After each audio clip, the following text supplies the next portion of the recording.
Ya, dasar kamu pembantu miskin tak berguna.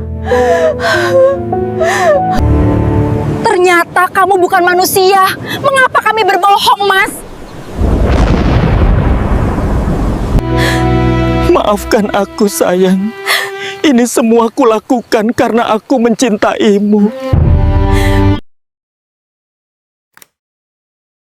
Perempuan di pinggir sumur.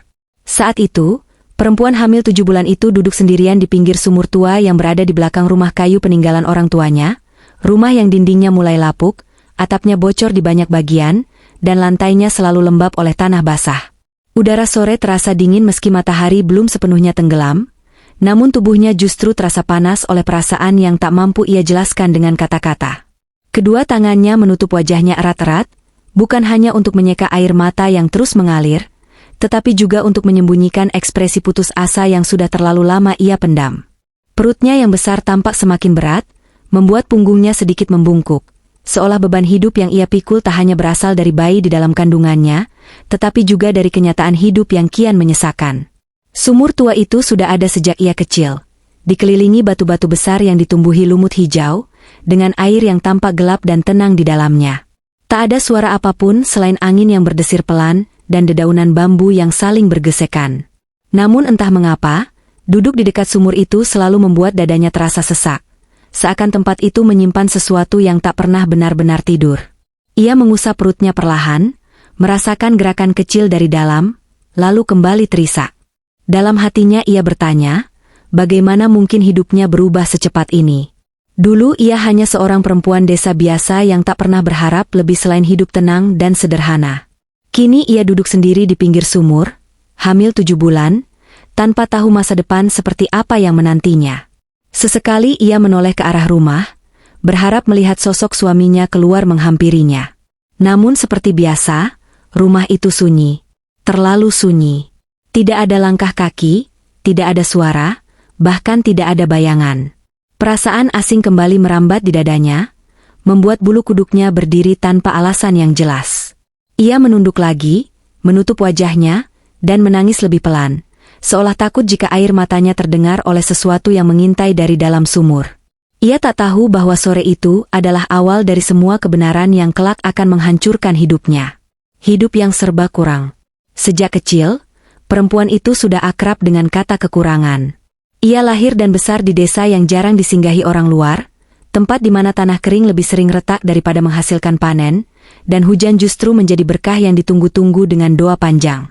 Ayah dan ibunya meninggal saat ia masih remaja, meninggalkannya bersama rumah kayu tua dan sepetak tanah yang bahkan tak cukup untuk ditanami. Sejak saat itu, hidupnya berjalan tanpa banyak pilihan. Ia bekerja serabutan, membantu tetangga mencuci pakaian, membersihkan rumah, hingga ikut ke sawah saat musim tanam tiba. Upahnya kecil, kadang hanya cukup untuk membeli beras dan garam. Namun ia tak pernah mengeluh karena baginya, bisa bertahan hidup saja sudah terasa seperti kemenangan. Di malam hari, ia sering duduk di depan rumah sambil menatap langit gelap, membayangkan bagaimana rasanya memiliki keluarga sendiri, seseorang yang menemaninya makan, berbagi cerita, dan melindunginya dari kerasnya dunia. Namun bayangan itu selalu ia simpan dalam-dalam, karena ia tahu, harapan terlalu tinggi hanya akan membuat hatinya jatuh lebih keras. Warga desa mengenalnya sebagai perempuan pendiam, jarang bicara, dan selalu menunduk saat berjalan. Bukan karena sombong, melainkan karena hidup telah mengajarinya untuk tidak berharap pada siapapun. Ia belajar bahwa bergantung pada orang lain hanya akan menambah luka ketika orang itu pergi. Hari-harinya berlalu dengan pola yang sama, bangun pagi, bekerja, pulang saat matahari tenggelam, lalu tidur dengan tubuh lelah dan pikiran kosong. Tak ada mimpi besar, tak ada rencana masa depan, hanya rutinitas yang terus berulang tanpa perubahan. Karena itulah, ketika seorang pria asing suatu hari datang dan menunjukkan ketertarikan padanya, hatinya yang sudah lama beku mulai retak. Bukan karena cinta yang tiba-tiba membara, tetapi karena harapan kecil yang diam-diam tumbuh di sudut hatinya, harapan bahwa hidupnya mungkin tak akan selalu sesunyi ini. Ia tak menyadari bahwa kekosongan hidup yang ia rasakan selama ini justru menjadi pintu masuk bagi takdir kelam yang perlahan mendekat, menunggu saat yang tepat untuk menelan seluruh hidupnya. Pria yang datang sebagai harapan. Hari itu tak ada yang istimewa.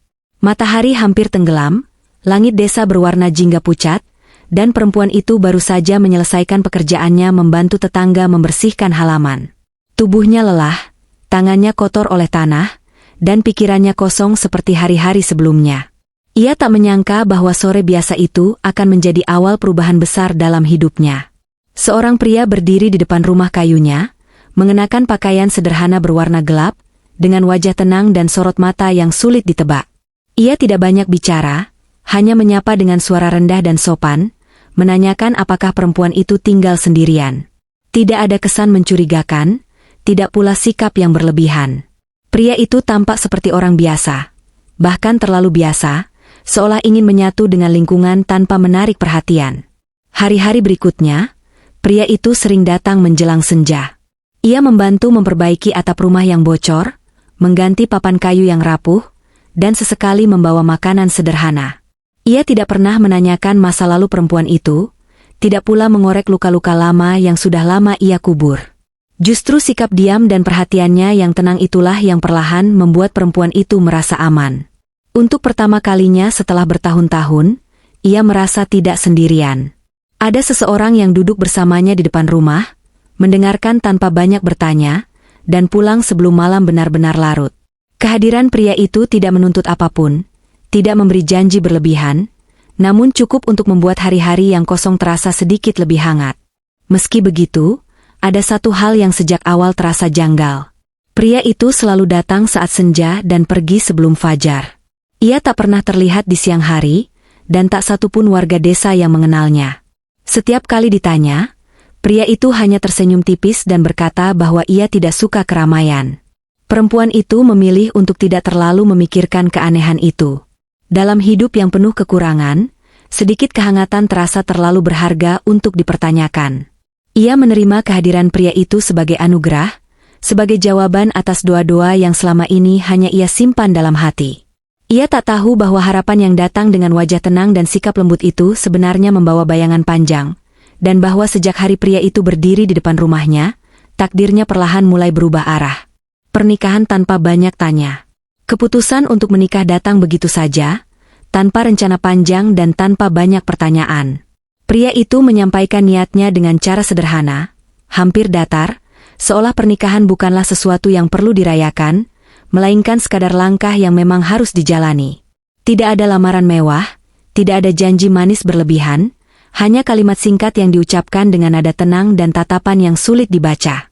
Bagi perempuan itu, tawaran tersebut terasa seperti pintu yang tiba-tiba terbuka di tengah lorong gelap. Ia tahu hidupnya tak memberi banyak pilihan, dan untuk pertama kalinya ada seseorang yang ingin berbagi hidup dengannya tanpa memandang masa lalunya yang kosong dan serba kekurangan. Maka tanpa berpikir panjang, ia mengangguk, menerima keputusan besar itu dengan hati yang setengah yakin dan setengah pasrah. Pernikahan mereka berlangsung sederhana, nyaris sunyi. Hanya dihadiri beberapa tetangga dekat dan seorang penghulu desa.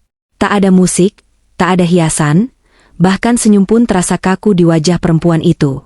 Namun di balik kesederhanaan itu, ia menyimpan harapan kecil bahwa hidupnya akan berubah, bahwa kesunyian yang selama ini menemaninya akan berganti dengan kebersamaan.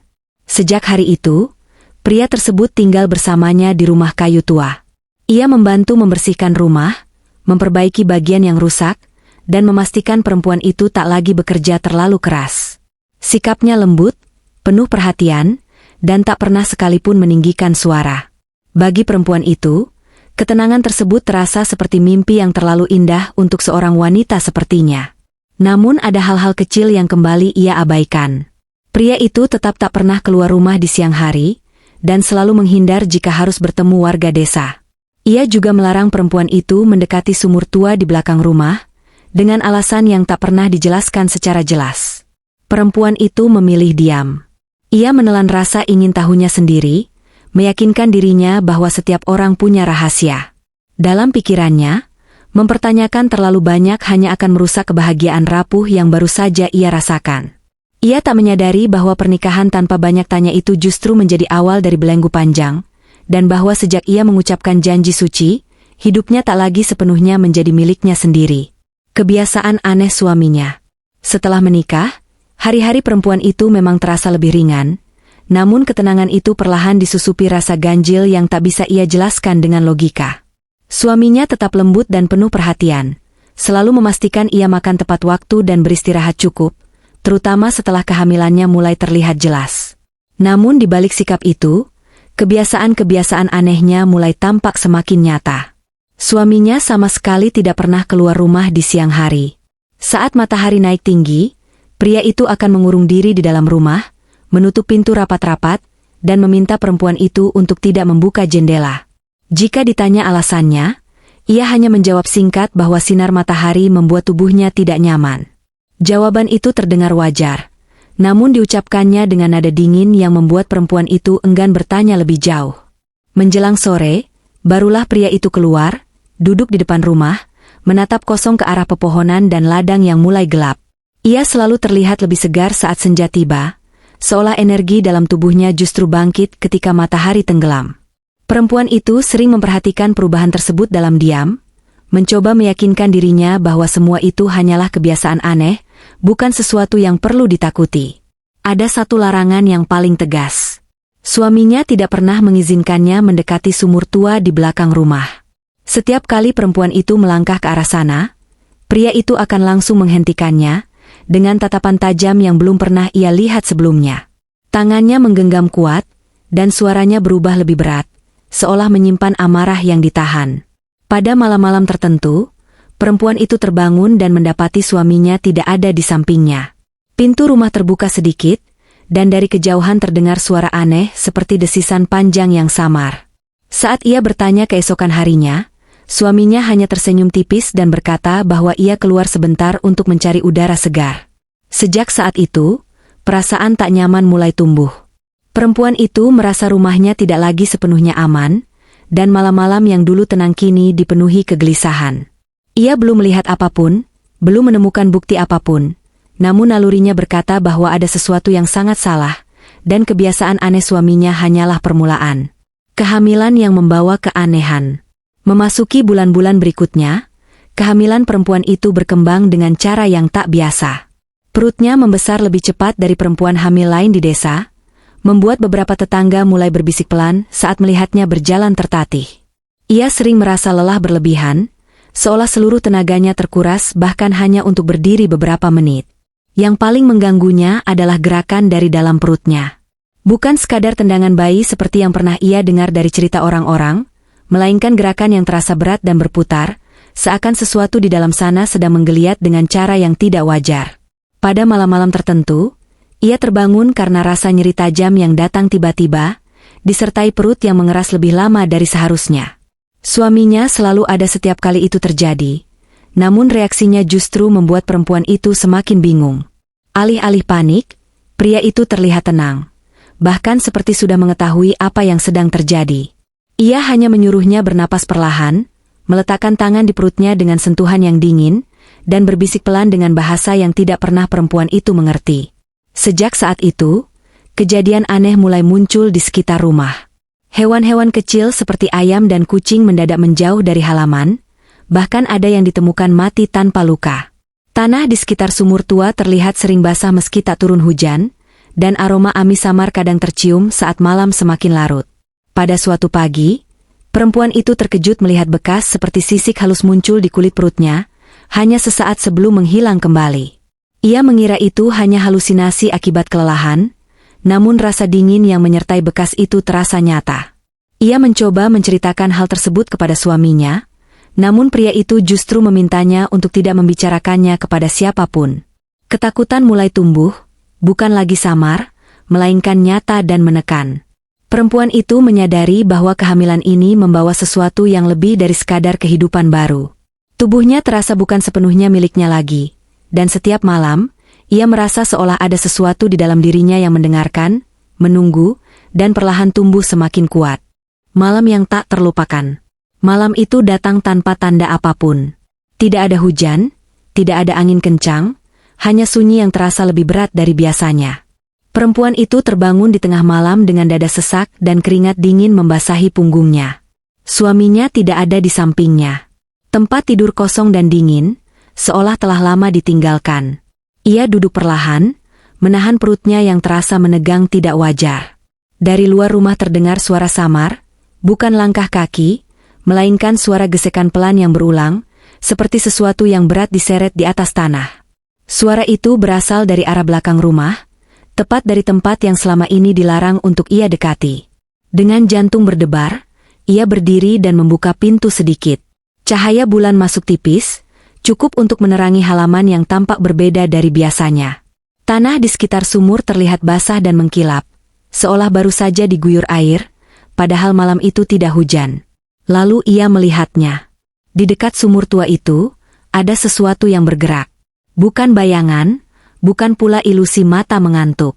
Sebuah tubuh panjang dan besar melingkar di tanah, sisiknya memantulkan cahaya bulan dengan kilau kusam. Perempuan itu membeku di tempatnya, napasnya tercekat saat menyadari apa yang sedang ia lihat. Makhluk itu mengangkat sebagian tubuhnya, memperlihatkan kepala besar dengan mata gelap yang menatap lurus ke arahnya. Dari mulutnya keluar suara desisan panjang yang membuat lututnya lemas. Namun sebelum ia sempat berteriak, makhluk itu perlahan berbalik, dan saat itulah ia melihat sesuatu yang membuat dunianya runtuh. Di kepala makhluk itu, terpasang mahkota emas yang sangat ia kenal. Dan dari balik gelap, suara itu terdengar, bukan desisan lagi, melainkan suara manusia, suara yang setiap hari ia dengar memanggil namanya. Masuk ke dalam, kamu tidak seharusnya melihat ini. Tangisnya pecah tanpa suara. Ia mundur tertatih, menutup pintu dengan tangan gemetar, sementara tubuhnya bergetar hebat. Malam itu, ia tidak tidur. Ia hanya duduk memeluk perutnya, menyadari bahwa apapun yang ia kandung, dan siapapun yang ia nikahi, bukanlah bagian dari dunia yang ia kenal. Dan sejak malam itu, hidupnya tak pernah sama lagi. Sosok di depan sumur. Pagi datang dengan cahaya pucat yang terasa dingin, namun malam sebelumnya masih tertinggal jelas di kepala perempuan itu. Ia duduk kaku di sudut rumah, memeluk perutnya yang terasa semakin berat, sementara pikirannya terus mengulang apa yang ia lihat di depan sumur. Ia berharap semua itu hanyalah mimpi, namun tanah basah di telapak kakinya dan tubuhnya yang gemetar menjadi bukti bahwa kejadian itu nyata. Suaminya kembali ke rumah saat matahari mulai naik, bersikap seolah tak terjadi apa-apa. Ia berbicara dengan nada lembut, menanyakan apakah istrinya sudah makan, dan menyentuh pundaknya dengan tangan yang terasa dingin. Perempuan itu menatap wajah pria itu lama, mencoba menemukan jejak makhluk semalam, namun yang ia lihat hanyalah wajah manusia yang tenang. Tak mampu lagi menahan rasa takut, perempuan itu akhirnya bertanya. Suaranya bergetar saat ia menyebut sumur dan apa yang ia lihat malam sebelumnya. Untuk pertama kalinya, suaminya terdiam lama. Tatapannya berubah, tidak marah, tidak panik, melainkan kosong, seolah sedang mempertimbangkan sesuatu yang tak bisa dihindari. Tanpa berkata banyak, pria itu memintanya ikut ke belakang rumah. Langkah perempuan itu terasa berat.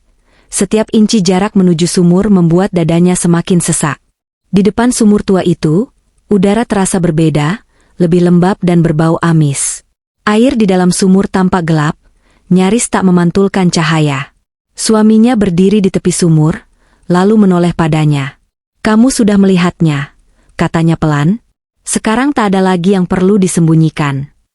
Perlahan, tubuh pria itu berubah.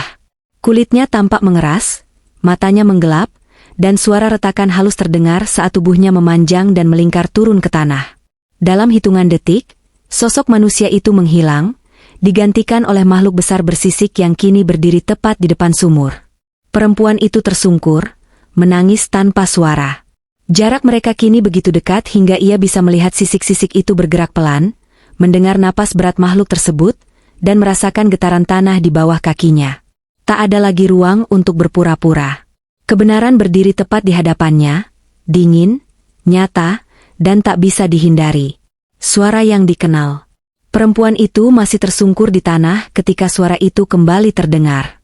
Bukan desisan, bukan pula suara makhluk, melainkan suara manusia yang begitu ia kenal, suara yang selama ini menemaninya di rumah, yang memanggil namanya dengan lembut setiap malam. Mendengar suara itu keluar dari tubuh makhluk di depannya, membuat dadanya terasa diremas kuat. Makhluk bersisik itu menundukkan kepalanya, mendekat perlahan, namun menjaga jarak seolah tahu ketakutan yang telah ia tanamkan. Dari mulutnya keluar kata-kata yang jelas, teratur, dan penuh kesadaran. Ia berkata bahwa wujud manusia hanyalah cara agar bisa hidup di antara manusia, agar bisa mendekat tanpa menimbulkan kecurigaan. Ia mengaku sebagai penjaga sumur tua itu, makhluk yang telah ada jauh sebelum desa itu berdiri, terikat pada tempat tersebut oleh perjanjian lama yang diwariskan turun-temurun. Selama ratusan tahun, ia hidup dalam kesendirian, menjaga sumber air dan keseimbangan tanah, tak pernah benar-benar menjadi bagian dari dunia manusia. Perempuan itu gemetar saat makhluk itu menjelaskan alasan pernikahan mereka. Ia dipilih bukan secara kebetulan, melainkan karena kesendiriannya, karena tak ada keluarga yang akan mencarinya, dan karena tubuhnya dianggap cukup kuat untuk mengandung penerus. Kata-kata itu menghantamnya lebih keras daripada teriakan manapun. Makhluk itu berkata bahwa ia tidak pernah berniat menyakitinya. Ia bahkan menyebut dirinya telah berusaha menjadi suami yang baik, melindunginya, dan memastikan ia tidak kekurangan. Namun semua itu tak mampu menutupi satu kenyataan pahit, bahwa sejak awal, hidup perempuan itu telah dijadikan bagian dari rencana yang tak pernah ia setujui. Air mata perempuan itu jatuh tanpa henti. Ia ingin berteriak, ingin lari, namun tubuhnya tak bergerak. Suara yang ia cintai kini berubah menjadi bukti pengkhianatan terbesar dalam hidupnya. Di hadapan sumur tua itu, ia menyadari bahwa cinta, perlindungan, dan kebahagiaan yang ia rasakan selama ini hanyalah bayangan rapuh dari kebenaran yang kelam. Dan saat suara itu menyebut anak yang ia kandung sebagai penerus penjaga berikutnya, perempuan itu tahu, tak ada lagi yang bisa ia selamatkan, bahkan dirinya sendiri. Kebenaran yang mematahkan. Setelah pengakuan itu, tak ada lagi tangis yang tersisa. Air mata perempuan itu mengering, berganti dengan perasaan hampa yang jauh lebih menyakitkan. Ia duduk terdiam di depan sumur, menatap air gelap di dalamnya, sementara kata-kata makhluk itu terus bergema di kepalanya, berulang tanpa henti, menghancurkan satu demi satu sisa harapan yang masih ia genggam. Makhluk itu kembali berbicara, kali ini dengan nada yang lebih serius, lebih dingin. Ia mengatakan bahwa waktu mereka tidak banyak. Anak di dalam kandungan perempuan itu tumbuh lebih cepat dari seharusnya, dan saat waktunya tiba, ia harus kembali ke sumur, ke tempat asal garis keturunan penjaga itu. Tidak ada pilihan lain, tidak ada jalan keluar yang bisa ditawar. Perempuan itu menggeleng pelan, memeluk perutnya erat-erat, seolah bisa melindungi anak itu dari takdir yang sudah ditentukan. Ia memohon, suaranya pecah, meminta agar anak itu dibiarkan hidup sebagai manusia biasa, dijauhkan dari sumur, dari kutukan, dari semua yang tidak pernah ia pilih. Namun makhluk itu hanya diam, menatapnya dengan mata yang tak lagi menyimpan belas kasihan. Ia berkata bahwa perjanjian tidak bisa dilanggar. Jika penerus tidak kembali ke sumur, keseimbangan desa akan runtuh. Air akan mengering, tanah akan mati, dan malapetaka akan datang. Dengan kata lain, hidup satu anak ditukar dengan keselamatan banyak orang. Sebuah kebenaran yang kejam, disampaikan tanpa emosi. Saat itulah perempuan itu menyadari keputusan paling kejam bukan berada di tangan makhluk itu, melainkan di tangannya sendiri. Apapun yang ia pilih, ia akan kehilangan. Jika ia melawan, anaknya akan diburu. Jika ia patuh, ia harus menyerahkan darah dagingnya sendiri. Di depan sumur tua itu, dengan tubuh gemetar dan hati yang sudah hancur, perempuan itu akhirnya mengangguk pelan. Bukan karena setuju, bukan karena rela, melainkan karena ia tak lagi punya kekuatan untuk melawan dunia yang sejak awal tak pernah memihaknya. Keputusan itu mematahkan sesuatu di dalam dirinya, dan ia tahu, sejak saat itu, ia bukan lagi perempuan yang sama. Anak yang bukan manusia. Hari-hari setelah keputusan itu terasa berjalan tanpa waktu. Perempuan itu masih bernapas, masih berjalan, masih makan, namun jiwanya seolah tertinggal di depan sumur tua malam itu. Setiap gerakan bayi di dalam perutnya kini tak lagi ia sambut dengan senyum, melainkan dengan rasa takut yang menyesakan. Karena ia tahu, yang tumbuh di dalam dirinya bukanlah kehidupan yang akan ia besarkan dengan pelukan. Kehamilannya semakin berat. Perutnya terasa lebih keras dari sebelumnya, dan pada malam-malam tertentu, kulitnya seolah menegang dari dalam, memperlihatkan bentuk yang tak wajar sesaat sebelum kembali normal. Ia sering merasakan dingin menjalar dari perut hingga ke dada, seolah tubuhnya hanya menjadi wadah sementara bagi sesuatu yang bukan miliknya. Makhluk itu semakin jarang menampakkan wujud manusianya. Ia lebih sering berada di dekat sumur, dan saat berbicara, nadanya berubah semakin asing. Ia mulai memanggil bayi itu dengan sebutan penerus, bukan anak. Setiap kali kata itu terdengar, perempuan itu merasa ada bagian dari hatinya yang hancur tanpa suara. Pada suatu malam, rasa sakit datang lebih kuat dari sebelumnya. Ia terjatuh di lantai rumah, menahan jeritan, sementara perutnya berkontraksi dengan cara yang tak pernah ia rasakan. Dalam kepanikan, ia memeluk perutnya, berbisik memohon, bukan kepada makhluk itu, melainkan kepada anak di dalam dirinya, memintanya untuk berhenti, untuk menjadi manusia. Namun yang ia rasakan justru gerakan kuat dari dalam, diikuti rasa dingin yang menusuk tulang. Ia sadar sepenuhnya saat itu, bahwa ikatan darah saja tak cukup untuk mengubah takdir. Anak yang ia kandung bukanlah anak yang akan memanggilnya ibu, melainkan makhluk yang suatu hari akan menggantikan penjaga sumur itu. Tangisnya pecah tanpa harapan. Ia menangisi sesuatu yang belum lahir, namun sudah ia kehilangan. Dalam keheningan malam, perempuan itu menyadari bahwa tragedi terbesarnya bukanlah menikahi makhluk bukan manusia, melainkan mengandung anak yang tak pernah diberi pilihan untuk menjadi manusia sejak awal. Dan di sanalah, dalam rasa sakit yang tak terkatakan, ia kehilangan arti menjadi seorang ibu, bahkan sebelum anak itu dilahirkan. Hilang tanpa jejak. Tak ada yang tahu pasti kapan perempuan itu menghilang. Warga desa hanya menyadari keanehan itu beberapa hari kemudian, saat rumah kayu di pinggir ladang tampak terbuka, namun tak ada seorang pun di dalamnya. Tidak ada teriakan, tidak ada tanda perlawanan, tidak pula kabar perpisahan. Ia lenyap begitu saja, seolah tak pernah benar-benar hidup di sana. Rumah itu dibiarkan kosong. Piring-piring masih tersusun rapi, tikar masih terlipat di sudut ruangan, dan di lantai terdapat bekas tanah kering yang membentuk jejak samar menuju pintu belakang. Tak ada yang berani masuk lebih jauh, karena bau lembab yang aneh dan rasa dingin yang menusuk meski matahari sedang tinggi.